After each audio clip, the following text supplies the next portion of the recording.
Welcome to another video, guys. The new patch just got teased, and there's gonna be plenty of cards to be going through. We're gonna have 12 nerfs, 6 buffs, and it's all coming tomorrow. And we're gonna know exactly what's coming tomorrow 1 hour before it actually launches live, and that is when I'll also be launching my stream tomorrow too. So no stream today, you probably already noticed, but I'm looking forward to trying the new stuff as soon as it comes out tomorrow, so hope to see you on the stream. If you enjoyed the video, a like and subscribe would be great, but now let's check out the teaser.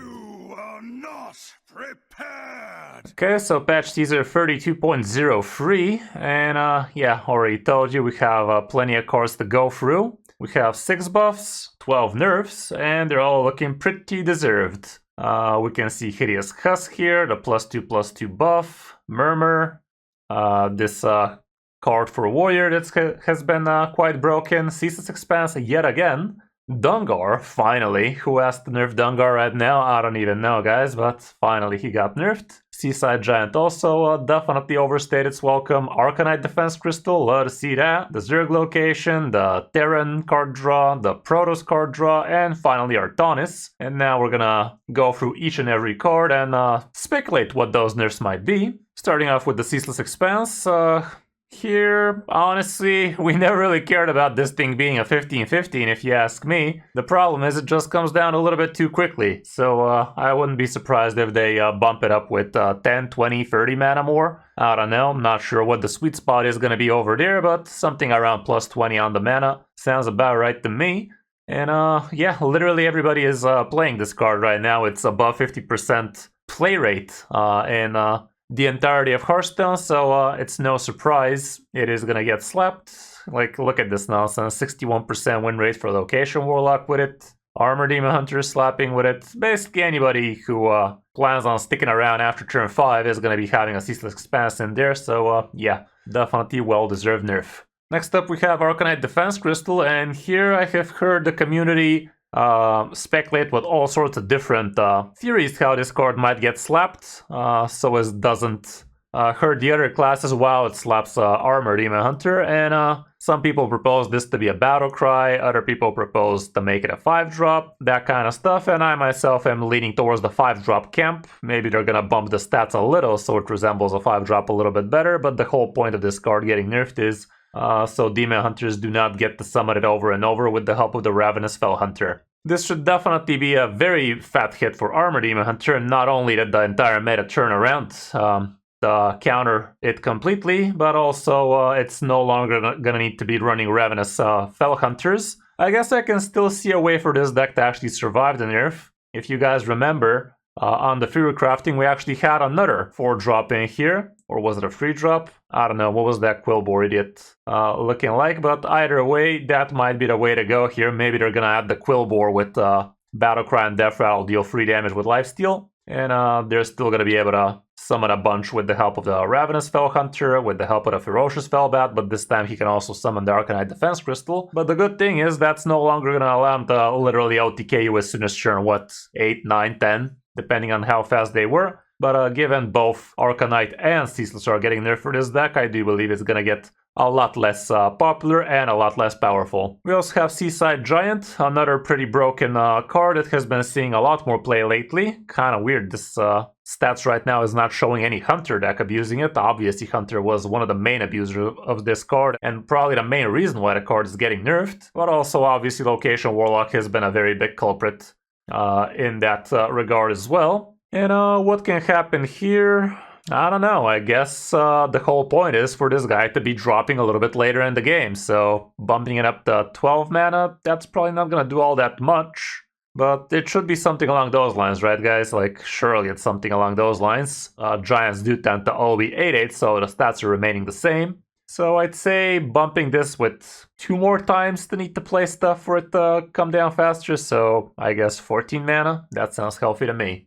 Travel Master Dungar, I'm honestly feeling weird about this one. Like, why? Who complained for Dungar right now? Like, we complained for Dungar for way too long, and they nerfed everything except Dungar, and now they nerf it out of the blue? Like, who asked? Literally, look at this, 52% win rate deck. From what I know, this deck was actually good against Armor Demon Hunter, but they already nerfed that, so its main good matchup gets nerfed, and they also nerf its main card. Like, what was the point? Who really wanted this? I don't even know what they're gonna do. Probably just bump it up to 10. Like, what else would it be? Honestly, they could go another route, and he can only summon a couple of minions from your deck that way, but I think it's just going up to 10 mana. Amphibian Spirit has also been super strong in the past few days after the new mana came out, and this card is just way too sticky and is dropping way too early. Like, turn 1 you coin out an egg, turn 2 you play this, turn 3 you play a terror scale on it, and the game's pretty much over, unless the opponent has an actual way to clear everything without letting the buff keep on buffing. And what can this card's nerf look like? Probably 3 mana, right? I doubt they're going to be dropping it down to a +1/+1 for 1 mana. That can also be a rework potential for that card, but no, I don't think that's what's going to happen here, so my money is on this becoming a free drop. We also have Food Fight, which has been, honestly, not that powerful of a deck. It was kind of powerful for a few days, and then it's kind of fizzling out right now. Like, as soon as you learn how to play against this deck, it's a lot less powerful if you ask me. It did have its time for a few days, but I think now people just know not to be playing minions against this deck. In most cases, that is going to be enough. Obviously, they could be saving their food fights for a couple of idiots to be slapping him on, but I don't know. I feel like this nerf is a little bit weird for this card. Not sure what they're gonna do here. Bumping it up to 4 mana doesn't really do all that much if you ask me. So yeah, I'm kind of not sure what the nerf here might be. And altogether, I'm not sure what was the point of this one altogether, a lot like the Dungar one. Another card that's getting nerfed is Hideous Husk, and here I'm definitely on board with this one. Sucky Boy has been sucking a little bit too hard, and with teeth nonetheless, so yeah, he probably should be going a little bit lower than that. The obvious nerf here would be if these deal 1 more instead of 2 more, and that sounds healthy to me. Like, the whole leech package has been just a little bit too strong for Death Knight, and I can definitely see this card going down with 1 mana. The other alternative would be to go up to 7 mana, so at least you can not easily combo it off with Sanguine Infestation, but no, I think they're just gonna suck less. Murmur is also another card that has been super broken in the new meta. Like, right now we can actually see the performance of these decks has not been super strong for most, but I'm pretty sure that's a skill issue, and in Top Legend people really abuse this card to the max. Like, literally as soon as turn 5 you can be doing absolutely broken, wild looking boards. Literally spending hundreds of mana in a single turn ain't no joke, and this card has been really at the root cause of that. Again, call me lazy, but I think they're just gonna bump it up with 1 mana. So yeah, done deal over there. This guy goes up to 7 mana in my opinion. We also have Spawning Pool. Has been seeing a lot of play in a lot of Zerg decks. Before it also saw a lot of play in Death Knight, but nowadays that's not so much the case because it's really got nerfed super hard with the Infestor and whatnot. And yeah, the decks that have been using this have had quite the successful win rate. Plenty of 60 plus decks out there, so what can happen here? Bump it up to 2 mana. It kind of sounds a little bit excessive, like that's literally 100% mana increase, but the card really is that powerful, giving you the rush on all of your Zergs, not just the Zerglings, is kind of insane. And bumping it up to 2 mana at least allows this to be happening a turn later. We also have Liftoff here. You really can't touch much other than the mana here as well, so bumping it up to 4 mana and calling it a day. Same can be said for Chrono Boost. If they're nerfing Chrono Boost, it must be the mana, right? So again, 5 mana, done deal. And last we have Artonists, and again, not have to be too complicated here. Everybody else got up to 8 mana, so why wouldn't Artonist? Right now he's the best performer out of the StarCraft heroes, so yeah, 8 mana Artonist. Not gonna be too shocked on that one. That's about it for the nerfs. Definitely quite a few. Definitely will be shaking up the meta a lot. So now let's check out what the buffs are looking like. Starting off with Symbiosis, which is a 1 mana, discover a choose 1 card from another class. Kind of an okay card. It does support the Nature Druid archetype decently well. And what could they do with a card like this? I mean, historically speaking, cards like these do a lot better when they actually give you the mana back that you spent as a discount for the discovered spell, so I don't think this one is going to be much different than that.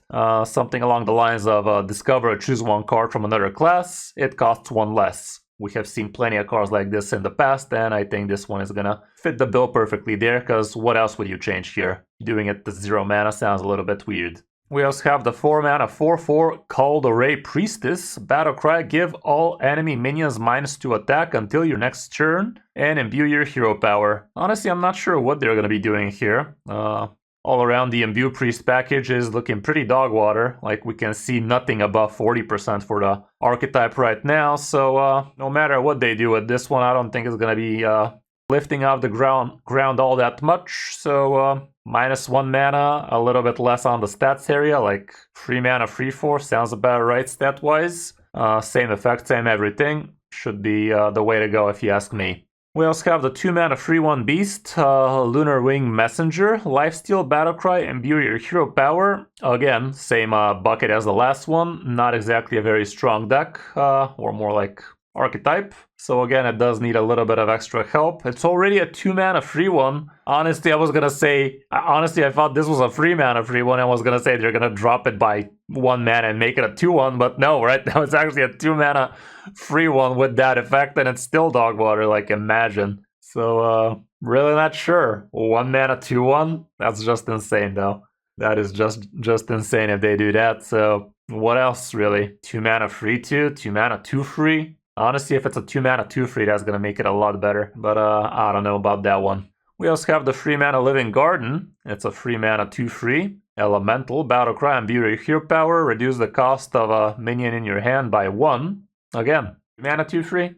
Sounds about right. To be fair, Shaman really feels weird right now with the Evolve package. Like, the Imbue package just feels kinda a little bit weaker than everything else Imbue-wise. So it is gonna need all the help it can get, so I'm definitely willing to see this one as a 2 mana 2/3. We also have the 2 mana Aspect's Embrace, against for Shaman. It restores 4 health and imbues your hero power, and this is probably the worst imbue card right now in the game. I would not be mad at seeing this as a 1 mana restore 3 health, or heck, even remain at restore 4 health, same effect, just so it can actually do a little bit better for the class. It really needs all the help it can get.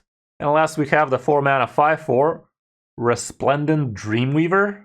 Battlecry, if you've imbued your hero power twice, deal 5 damage to a minion.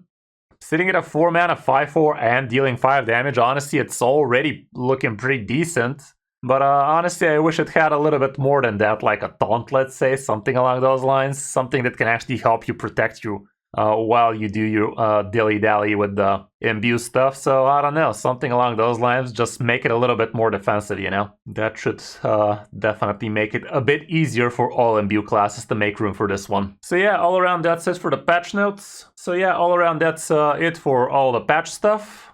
Tomorrow we will know exactly what they will be, and like I said, I will be streaming as soon as the patch goes live, an hour later after the announcement, and also I will do a video about the exact patch notes as soon as they're out, so be on the lookout for that one. Do let me know in the comments what you think this is gonna do to the meta, and also what you're most excited to try after the new buffs come out. Hope you enjoyed the video, and if you did, a like and subscribe would be appreciated. Thanks for watching, I'm Kris05, and I'll see you in my next video or stream.